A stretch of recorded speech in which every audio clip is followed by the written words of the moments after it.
It's October 24th, 1918. 31-year-old Jack Maskell is huddled in his cabin on board the steamship Princess Sophia.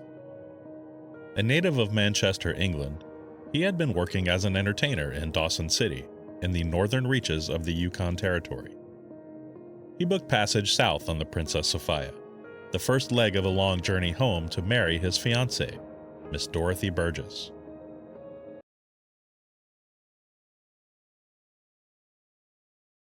But his journey has come to a frightening halt. The vessel has become stranded on a reef during a blinding snowstorm. Although he has been reassured by the crew that there is no danger, Maskell understands the perilous nature of the situation and is fearing the worst. He takes out a pen and a stationery and writes a letter to his fiancée. My dear own sweetheart, I am writing this, my dear girl, while the boat is in grave danger. We struck a rock last night, which threw many from their berths. Women rushed out in their night attire. Some were crying, some too weak to move. But the lifeboats were swung out in all readiness, but owing to the storm, it would be madness to launch until there was no hope for the ship. Surrounding ships were notified by wireless, and in 3 hours the first steamer came, but we cannot get near owing to the storm raging and the reef which we are on. There are now 7 ships near.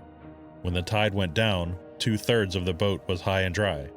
We are expecting the lights to go out at any minute, also the fires of the boilers. The boat might go to pieces, for the force of the waves are terrible, making awful noises on the side of the boat, which has quite a list to port. No one is allowed to sleep, but believe me, dear Dory, it might have been much worse. We struck the reef in a terrible snowstorm. There is a big buoy near, marking the danger, but the captain was to port instead of to starboard of the buoy. I made my will this morning, leaving everything to you, my own true love, and I want you to give £100 to my dear mother, £100 to my dear dad, £100 to dear wee Jack, and the balance of my estate, about £300 to you, Dory dear. The Eagle Lodge will take care of my remains. In danger at sea, Princess Sophia, 24th October 1918. To whom it may concern, should anything happen to me, notify Eagle Lodge, Dawson. My insurance, finances, and property I leave to my wife who was to be, Miss Dorothy Burgess, 37 Smart Street, Longsight, Manchester, England. The Princess Sophia, the unknown Titanic of the West Coast, today on Shipwrecks and Sea Dogs. Hello and welcome to Shipwrecks and Sea Dogs, tales of mishaps, misfortune, and misadventure. I'm your host, Rich Napolitano. In October of 1918, the world seemed to be falling apart. World War I in Europe had dragged on for 4 years, and its staggering death toll loomed heavy over the general public. News from the war was reported daily, and each day brought more carnage and grief. Approximately 20 million had been killed as a result of the war. Families of soldiers from all over the world anxiously waited for news, hoping to see their husbands, fathers, or brothers walk through their doors again. In the fall of 1918 came another grim danger, a worldwide influenza epidemic. The earliest recorded case of the outbreak was in the state of Kansas in the United States earlier that spring. But by October, over 10 million had been killed by the highly infectious and deadly virus. Within a year, over 50 million would be killed by influenza. The loss of all 353 on board the Princess Sophia on October 25, 1918, was a mere blip in a world gripped in chaos. Prospectors had been gradually moving north into the area of the Yukon Territory during the 1800s, where they encountered the native First Nations peoples of the area, nomadic fishermen and hunters.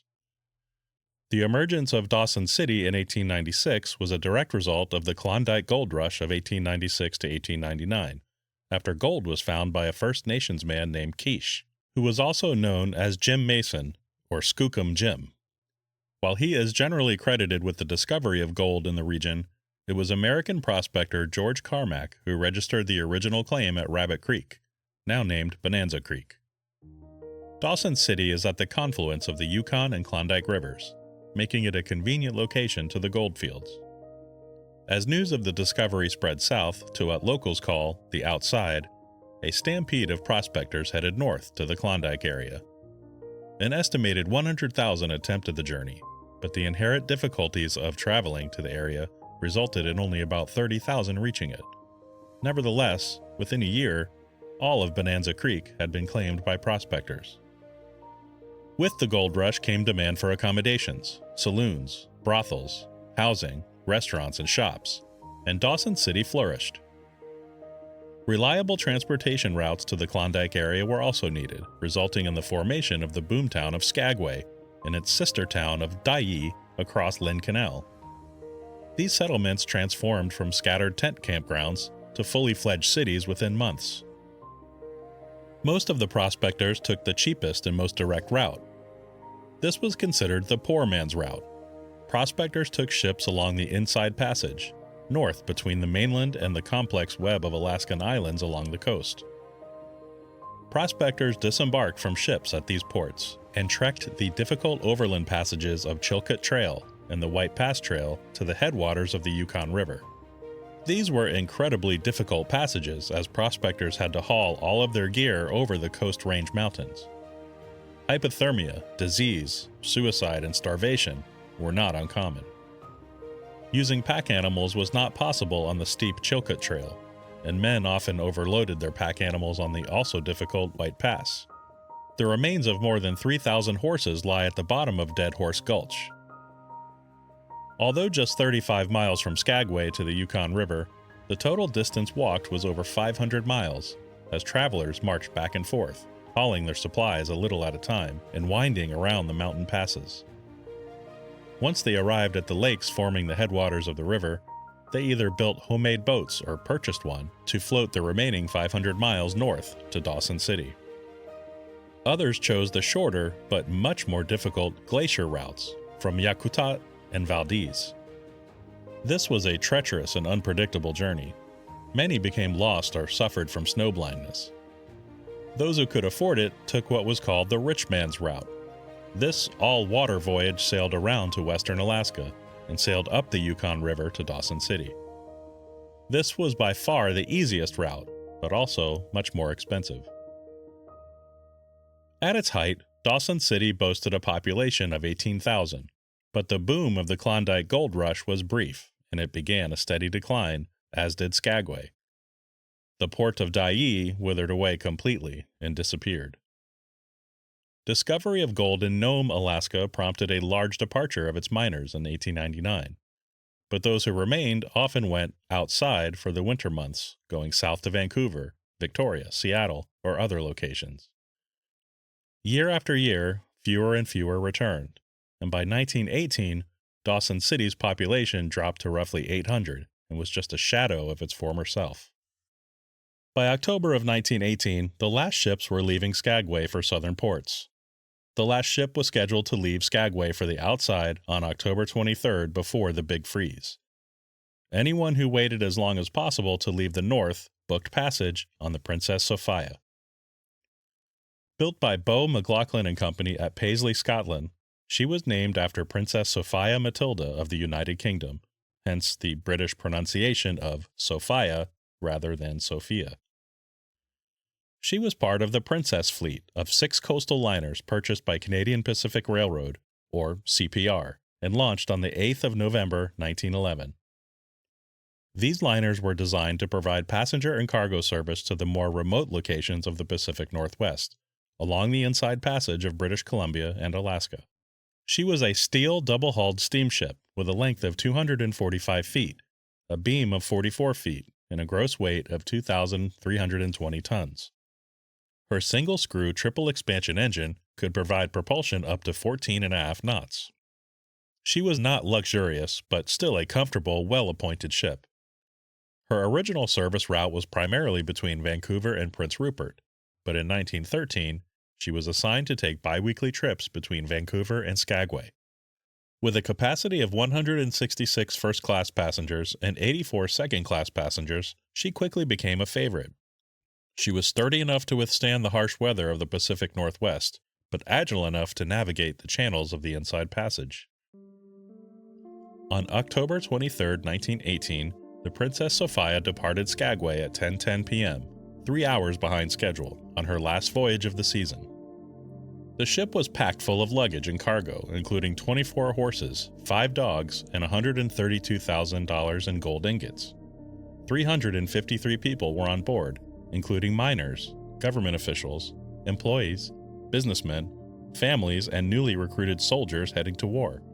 Included in this number were 73 crew, including Captain Leonard Locke. 66-year-old Captain Locke had experienced a lifetime at sea. Growing up in Halifax, he joined his father on a ship at age 16, traveling the world with the Red Star Line. He relocated to Vancouver in 1895 and ran a tugboat for the Dunmere family, coal magnates out of British Columbia. In 1901, he joined Canadian Pacific Railroad and commanded steamers along the Pacific Northwest. By 1918, he had 50 years of experience and had a respectable reputation. He was known as being extremely fastidious with procedures and very strict and proper. Leaving Skagway, the Sophia began its journey out of the 90-mile-long Lynn Canal. A cold wind was strong out of the north, bringing a harsh chill with it, forcing those gathered on the deck to head inside.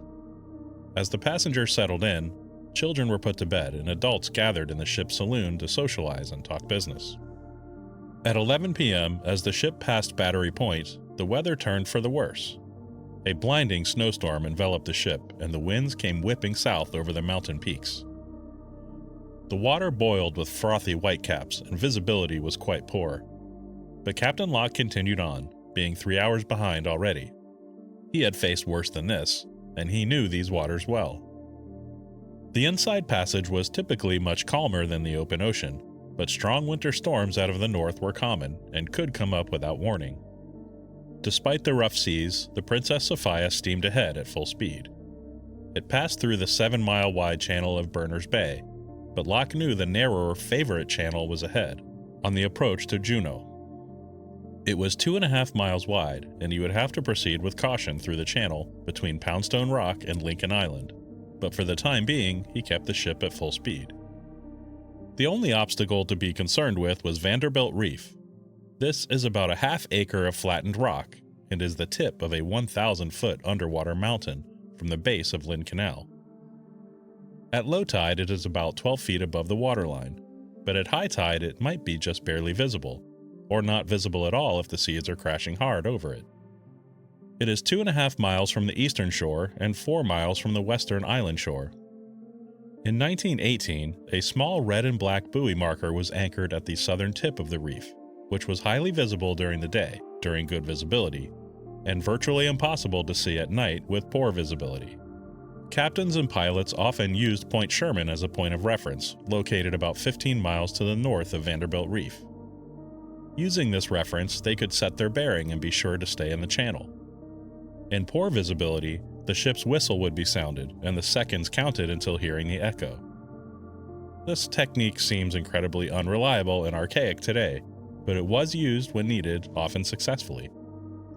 Whether or not Captain Locke used Point Sherman as a reference or the ship's whistle to determine his bearing is unknown, but the Princess Sophia was off course, racing down the center of Lynn Canal. At approximately 2:10 p.m., in a blinding storm, the ship slammed into the north end of Vanderbilt Reef, going 11 to 12 knots. It was high tide, and so most of the reef was submerged. The Sophia slid up on top of the flattened rock, grinding its keel across the reef. The sudden jolt caused everyone and everything on board the ship to crash across the room. The Sophia was suspended up on the reef only just barely, supported by very shallow water. Its propellers up out of the water, spinning freely in the air, and so the ship's engines were shut down. Captain Locke ordered the lifeboats swung out on their davits and for the ship's situation to be evaluated. Locke sent the following message to CPR in Victoria via wireless.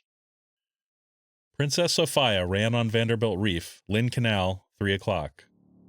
Ship not taking any water, unable to back off at high water. Fresh northerly wind. Ship pounding. Assistance on way from Juneau. The message was received by the vessel Cedar outside of Juneau Harbor, and another message was sent to the CPR station in Skagway. Due to the delays and difficulties in transmitting via wireless at that time, the message was not received in Victoria until 12 hours later.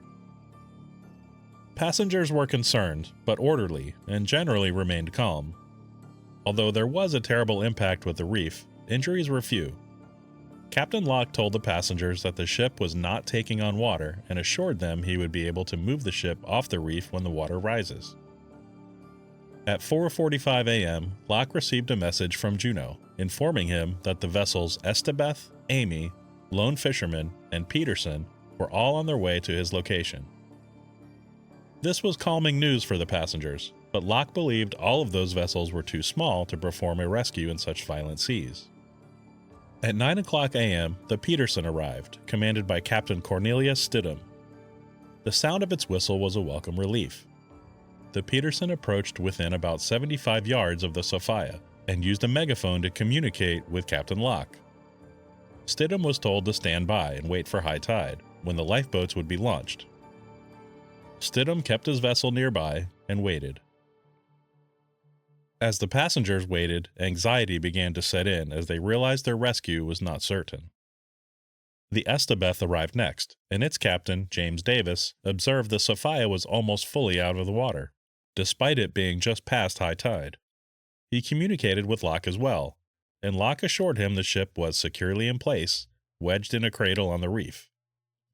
Locke asked the vessels to continue to wait, and when the seas calmed, he would launch the lifeboats. But Captain Davis made another important observation. The Princess Sophia had an enormous seam in her bow, an opening of about 4 to 6 inches. Water was pouring in and out of the outer hull of the ship, in his estimation at 300 gallons per minute. Despite rescue ships being available, Captain Locke believed it to be too dangerous to launch the lifeboats, and this decision was emboldened by his belief that his ship was firmly stuck on the reef. Locke certainly would have recalled the tragedy of the steamer Clallam in 1904. While foundering in the Strait of Juan de Fuca, its captain launched 3 lifeboats in rough seas, only to watch them capsize, sending 56 people, mostly women and children, to their deaths. Passengers on the Sophia began to line up on the deck with their suitcases, believing they would soon be boarding the lifeboats. Captain Stidham on the Peterson watched and was at the ready, but the signal never came to begin the rescue, and the lifeboats were not launched. All through the day of October 24th, passengers on board the Sophia waited anxiously, as their hopes rose and fell with each high tide. The snow, wind, and waves were unrelenting, and Captain Locke continued to wait. Meanwhile, Signal Corps Private R.S. McQueen wrote a letter to his mother. "As soon as this storm quits, we will be taken off. She is a double-bottom boat, and her inner hull is not penetrated, so here we stick. She pounds some on a rising tide, and it is slow riding, but our only inconvenience is, so far, lack of water. The main steam pipe got twisted off, and we were without lights last night, and have run out of soft sugar. But the pipe is fixed, so we are getting heat and lights now, and we still have lump sugar and water for drinking." The lighthouse tender Cedar arrived at 10 p.m. under Captain J.W. Ledbetter.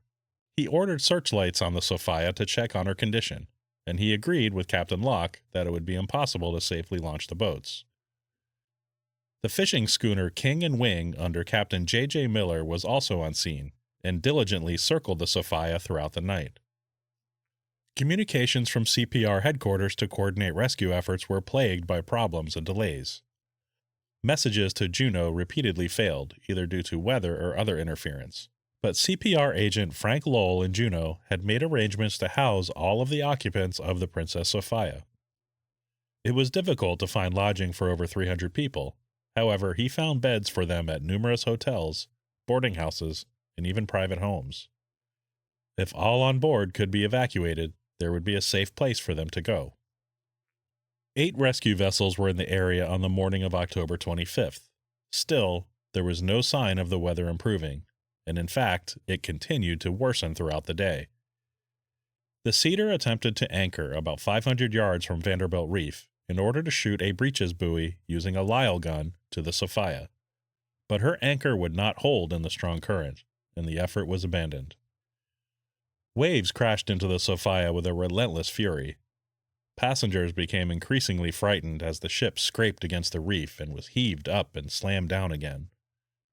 How long the ship could hold up to the pounding was anyone's guess. Captain Locke gave the order to distribute life jackets to all passengers, assign everyone to lifeboats, and provide rescue operation instructions. The lifeboats were swung out, but remained covered in order to keep the snow out of them. By 1:00 p.m. of October 25th, the Cedar and the King and Wing were forced to seek shelter in the lee of nearby Sentinel Island. Captains Ledbetter and Miller discussed their options for a possible rescue, but agreed nothing could be done until the following morning. In his letter to his mother, R.S. McQueen described the rescue efforts. "We had 3 tugboats here in the afternoon, but the weather was too rough to transfer any passengers. The most critical time was at low tide at noon, when the captain and chief officer figured she was caught on the starboard bow and would hang there while she settled on the port side and astern. They were afraid she would turn turtle, but the bow pounded around and slipped until she settled into a groove, well supported forward on both sides. The wind and the sea from behind pounded and pushed her until she is now, 30 hours after, on the rock clear back to the middle, and we can't get off." The tenacity of the storm was unforgiving, with no end in sight, forcing the rescue boats to leave the Princess Sophia and seek shelter. At 4:50 p.m., a huge swell lifted the ship violently, and its steel hull produced a horrifying shriek as it began slipping from the reef. Radio operator of the Sophia, David Robinson, sent an urgent message. "Ship foundering on reef, come at once." The Cedar and King and Wing responded and began heading back out into the storm to provide assistance. At 5:20 p.m., another message was received by the vessel Cedar. "For God's sake, hurry. The water is coming in my room." Captain Ledbetter responded, telling Robinson, "We are coming. Save your batteries." Robinson replied, "All right, I will. You talk to me so I know you are coming." This was the last communication received from the Princess Sophia. Shortly after this message was sent, the strong winds and current lifted the ship's stern section, and the vessel slowly spun in place, grinding the rock underneath it into a smooth powder. The Sophia was turned 180 degrees, with the bow facing north into the current. The blinding storm proved to be too much for the Cedar and King of Wing, and both were forced back to shelter. At approximately 5:50 p.m., the Princess Sophia slipped off the reef and sank to the bottom of Lynn Canal, with all 353 on board. As she sank, its bottom plates were ripped open, flooding the engine room.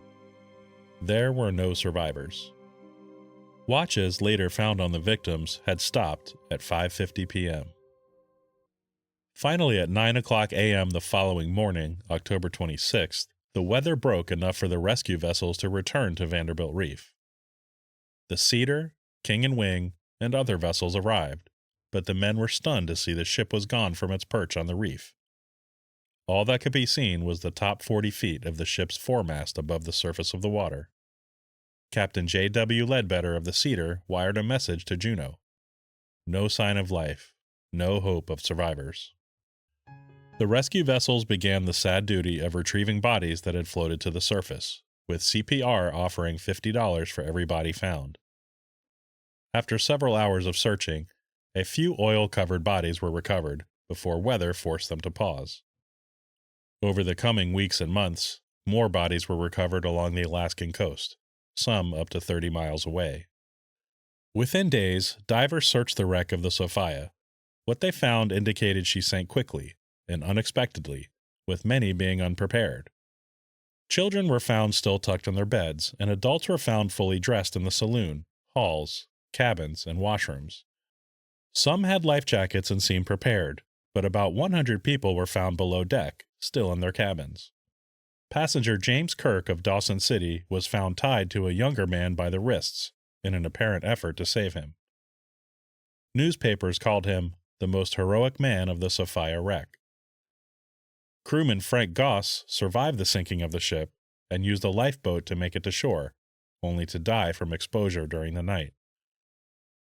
All indications are that no order had been given to abandon ship, or it came at the very last moment. Some perhaps resigned themselves to their doom and calmly waited for the end, while those who were able made it into the water only to drown or succumb to hypothermia. A coroner later determined that most were suffocated in thick oil from the ship's torn fuel tanks. Recovery efforts were centered in the town of Juneau, which responded gallantly while itself dealing with the flu epidemic. With a population of just 3,000, CPR agents, government officials, and volunteer civilians assisted with the search and recovery, and cleaned the oil-soaked bodies of over 300 people with gasoline. A warehouse was converted into a temporary morgue, where bodies were cataloged and personal items logged. Guards were stationed at the warehouse around the clock to prevent looting. By November 1st, 180 bodies had been recovered, and most of them were identified. Embalmers and coffins from Skagway, Ketchikan, and Seattle were brought in as the demand was simply too much for the small town. While most victims that would be found had already been recovered, a trickle of bodies continued to turn up, as much as a year later. News of the disaster spread quickly.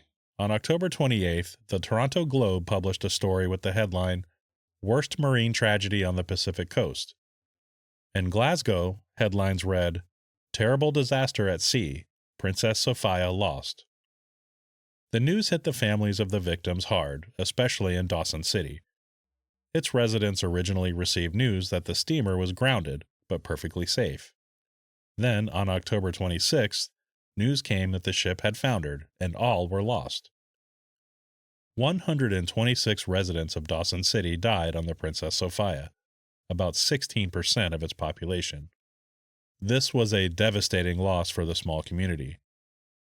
The Dawson Daily News published an editorial, simply titled, "Keep Heart."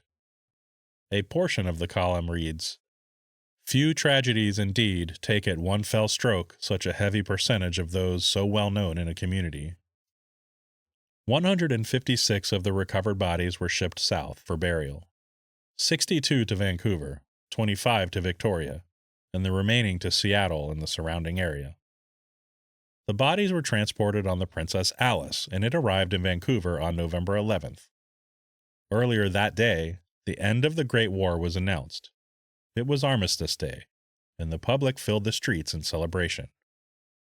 The Ship of Sorrow, as it became known, was strangely greeted by an overwhelmingly rejoiceful crowd. Approximately 21 bodies remained in Juneau, who were from the north, including Dawson City. It simply was not possible to transport them home. No ships were making the voyage north until the spring, and transporting overland was simply not an option.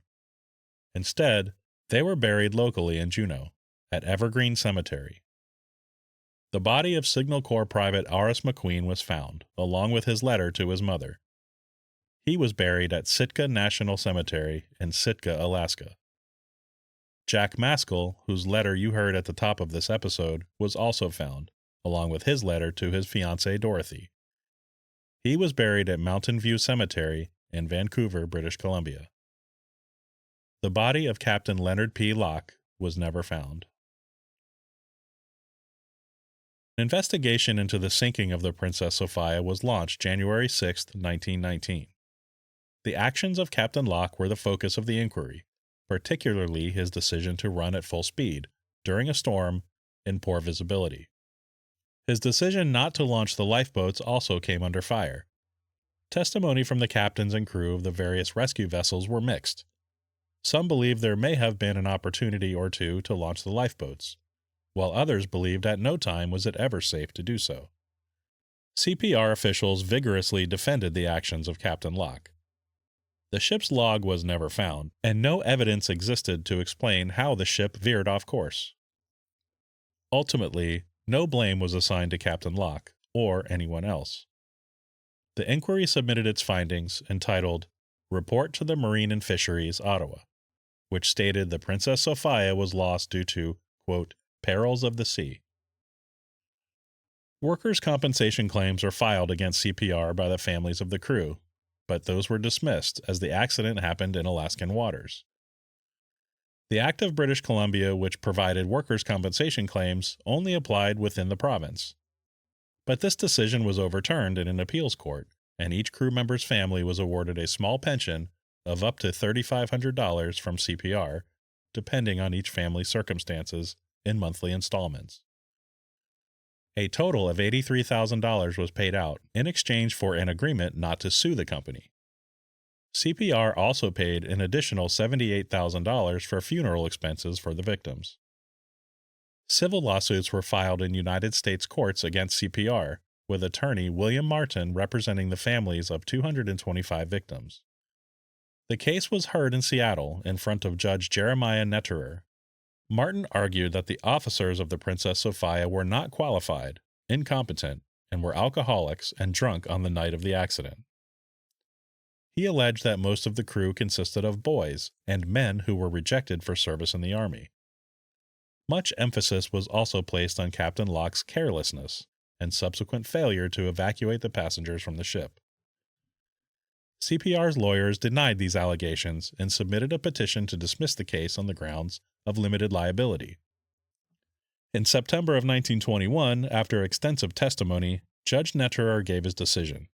He denied CPR's petition for limited liability and awarded a judgment of $2.5 million to the families, plus $1 million in court fees to be paid by CPR.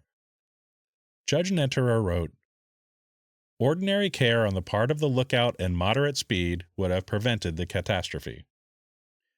CPR immediately filed an appeal to have the case reheard before Judge Netterer, which was granted. The case was re-argued using the same evidence and same testimony. Just 2 weeks after the first judgment, the decision was reversed, and CPR's petition for limited liability was granted. This began a long, drawn-out legal battle lasting more than 10 years. Captain Locke was accused of drunkenness, incompetence, and of having inappropriate relations with females on board. A bizarre accusation even levied that he rabidly hated Americans and sunk the ship on purpose. None of these claims were substantiated and were dismissed by the court. Finally, in 1930, a U.S. District Court upheld the decision in favor of CPR, and it was confirmed by the U.S. Circuit Court of Appeals in 1932, 14 years after the loss of the Princess Sophia. The final ruling limited CPR's responsibilities to the value of the passengers' fares, luggage, and freight fares, which was estimated at about $9,000. But years of court costs dwindled this down to a total of $643.50, about $2 per passenger. CPR additionally received an insurance payout of $250,000 from Lloyd's of London for the loss of the ship. Prior to the sinking of the Princess Sophia, there had been calls to place a lighted marker on Vanderbilt Reef and other locations along the Inside Passage. CPR itself requested a lighted buoy on Vanderbilt Reef in 1917, but their request was denied due to a lack of funds. Following the disaster, the Daily Alaskan wrote, "Vanderbilt Reef has long been regarded as a menace to navigation. Another terrible marine casualty. Numberless human lives have found a resting place in the icy waters of those sparsely lighted and poorly protected shores. In the case of the Princess Sophia, the loss of life is most appalling, making it the most serious wreck of record on the Pacific." Finally, in 1920, a navigation beacon was installed on Vanderbilt Reef. The Princess Sophia itself lies along the slopes of Vanderbilt Reef in several pieces, with its bow 40 feet underwater and its stern in deeper water 130 feet down. She is heeled over on her port side, with much of its contents spilled out along the slope. It is a popular dive spot when conditions permit, although it has never been surveyed. The ship's all black and white color, contrasted with an abundance of marine life, has been described as eerie and spiritual. Divers to the wreck can expect to see the ship's rudder, a fluke of the propeller, boilers, its main engine, toilets, sinks, bathtubs, deck winches, and the ship's foremast. News of the Great War and the influenza epidemic was at the forefront of everyone's minds when the Sophia was lost. Just 5 days later, on October 30th, the HMCS Galliano went down. Significant news, as it was the only Canadian vessel lost during the Great War. When the war ended on November 11th, this pushed the tragedy even further out of mind, as nations worldwide celebrated peace. For these reasons, the Princess Sophia has been referred to as the unknown Titanic of the West Coast. However, in more recent years, more has been done to remember and honor those who were lost. A memorial service at Evergreen Cemetery in Vancouver is held every year at noon at the gravesite of Walter and Frances Harper, a newlywed couple who lost their lives in the tragedy. In 2018, at the centennial remembrance of the Princess Sophia, a bronze memorial plaque was commissioned by the pioneers of Alaska and installed at Eagle Beach State Recreation Area and dedicated on July 14th. The plaque features a depiction of the steamship and includes the inscription, "In memory of the 350 passengers and crew who perished on the SS Princess Sophia at Vanderbilt Reef on October 25, 1918. And, as it turned out, there was allegedly one survivor, an English setter found by local cannery workers. The dog, nicknamed Tommy, was covered in oil and shivering, but survived the harrowing ordeal. Tommy was thought to have belonged to Captain James Alexander, who went down with the ship. The Alexander estate later clarified that Tommy was a Chesapeake Bay retriever. While it has been debated whether Tommy came from the ship or was a local dog lost in the water, Tommy has become a local legend. In July of 2024, a bronze statue of Tommy the dog was installed at Tea Harbor in Juneau, honoring the only survivor, mythical or not, of the Princess Sophia.